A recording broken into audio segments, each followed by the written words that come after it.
ini kami akan berpresentasi tentang genre musik klasik ya. Dan di sini ada aku, Klaus. Ada aku, kawan. Aku Atit. Aku Andika. Aku Repan. Gozal Bahri. Oke. Nah, sekarang saksikanlah tampilan dari presentasi kita. Ya, betul. Oke teman-teman, di sini aku bakal ngejelasin sejarahnya genre musik klasik ini. Nah, di yang masa pertama itu adalah masa penjajahan, di mana Belanda itu membawa genre musik klasik ini ke Indonesia, namun hanya bisa dinikmati oleh kalangan elit saja, terutama di gedung sosiety juga. Nah, genre klasik ini juga menjadi simbol status sosialnya. Oke, sekarang kita lanjut ke penyebarannya. Guru-guru di Eropa ini mulai mengajarkan atau menyebarkan genre-genre musik klasik ini. Nah, khususnya di kota-kota besar seperti Batavia dan Bandung.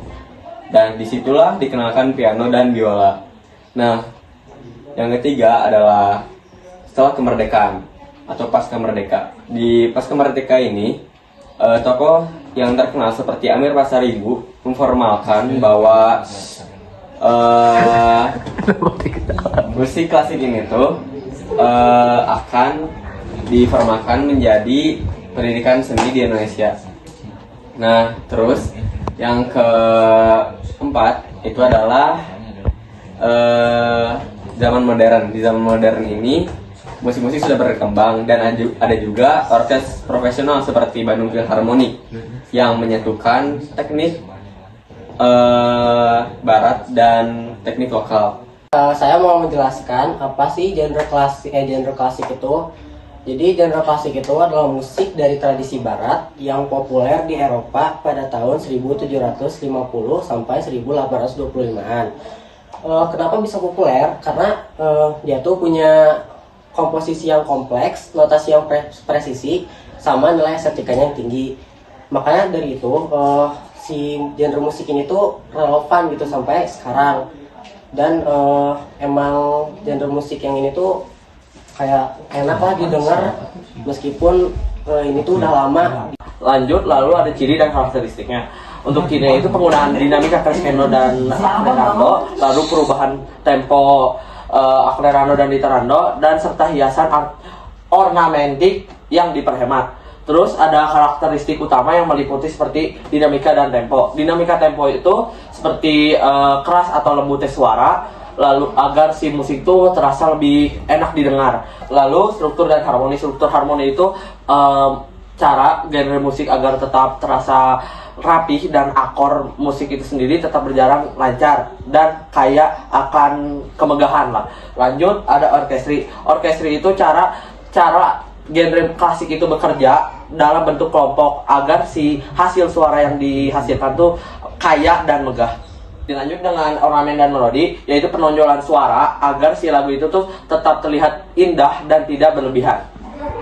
Instrumen yang digunakan pada genre musik klasik terbagi menjadi 4 kelompok utama, yaitu gesek, tiup kayu, tiup logam, dan perkusi. Namun ada juga kelompok instrumen keyboard yang berisi dari piano dan harpsichord yang gak kalah krusial di genre musik ini. Yang pertama ada instrumen musik gesek. Instrumen gesek ini merupakan inti dari genre musik klasik yang menciptakan melodi utama. Contohnya ada biola, viola, cello, dan kontrabas. Yang kedua ada tiup kayu. Tiup kayu itu menghasilkan warna suara yang unik dan melodi yang ekspresif. Contohnya ada seruling, oboe, klarinet, dan basun. Itu merupakan tiup logam. Tiup logam memberi kekuatan dan kemegahan pada musik. Contohnya trompet, French horn, trombon, dan tuba. Yang keempat ada perkusi. Perkusi itu untuk membuat efek dramatis atau ritme. Misalnya timpani, simbal, atau snare drum. Nah, selanjutnya siapa aja sih musisi-musisi yang cukup terkenal atau bisa kita bilang terkenal di genre musik klasik? Yang pertama ada Wolfgang Amadeus Mozart, yaitu komponis Austria yang lahir pada tahun 1756 dan dia ini dikenal sebagai anak ajaib yang dimana di usianya yang masih sangat muda ia telah menciptakan ratusan karya musik yang sangat indah. Dan ia menciptakan sekitar 600 lebih karya musik yang terkenal hingga saat ini. Dan salah satu lagu terkenalnya adalah Ein kleine Nachtmusik. Yang kedua adalah Ludwig van Beethoven, komponis asal Jerman yang lahir tahun 1770 yang menggambarkan tekad yang kuat dan juga semangat yang tinggi karena ia tetap berkarya meskipun mengalami masalah pendengaran dan juga tuli. Salah satu lagu terkenalnya adalah Für Elise. Dan yang terakhir Johann Sebastian Bach, yaitu komponis Jerman yang lahir pada tahun 1685 dan dia termasuk salah satu tokoh musik besar di musik era barok. Dan salah satu lagu terkenalnya adalah Brandenburg Concertos. Nah, ini adalah lagu Für Elise yang diubah oleh Ludwig van Beethoven. Sebenarnya judul aslinya itu adalah Bagatelle No. 25 in minor.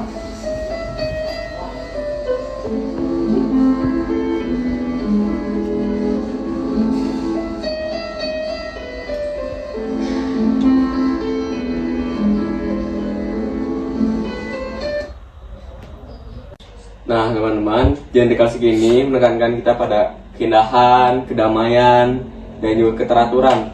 Serta genre klasik ini juga menjadi dasar genre-genre lain sudah lahir di era modern ini. Oke, sekian ya presentasi dari kita. Semoga kalian nambah IQ dan semoga ini bermanfaat. Terima kasih semuanya. Wassalamualaikum warahmatullahi wabarakatuh.